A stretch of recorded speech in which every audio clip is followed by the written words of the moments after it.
ঝলমলে চুমকি, সোনালি রূপালি তারের সূক্ষ্ম বুনন আর সুই সুতোর মায়াবী ছোঁয়ায় এক টুকরো কাপড় হয়ে ওঠে উৎসবের গল্প। জারদৌজি ও কারচুপি শুধু নকশা নয়, প্রজন্ম থেকে প্রজন্মে বয়ে চলা এক শিল্প ঐতিহ্য।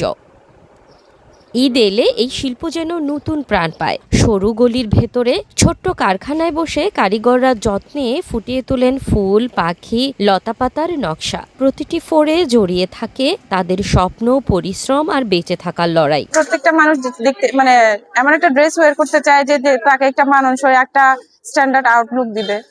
তো এই হাতের কাজের কাজটা বা ড্রেসগুলো আমার অনেক ভালোই লাগে, কিন্তু কথা হচ্ছে এটা হাতে তৈরি বোনা, এটা একটা এক্সপেন্সিভ, প্রাইসটা একটু মানে বেশি হয়। কারচুপি ও জারদৌজি দুটি সম্পূর্ণ হাতের কাজ।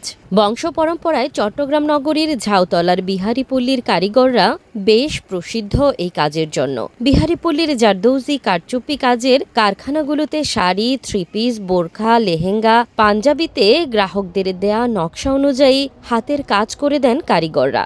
ঈদে এই পল্লীর কারিগরদের ব্যস্ততা বেড়ে যায় কয়েক গুণ। এগুলো আপনার ফেরি বাজারে যায়, রাজউদ্দিন বাজার, আপনি প্লাজা, বড় বড় শপিং মলে যায় আমাদের কাজগুলো, তারপর পুরো সেল করে আমাদের থেকে কাজ করে। অনলাইনে যারা সেল করে ওরাও আমাদের থেকে কাজ করে নিয়ে গিয়ে সেল করে। এগুলো আপনার ডিজাইনের উপর নির্ভর করে, 2000, 2500, 3000, 4000 ডিজাইনের উপর করে বিক্রি করে। যে আপনার 2000 টাকা যদি কাজ করাবে, ওটা 4-5 হাজার টাকা বিক্রি করবে।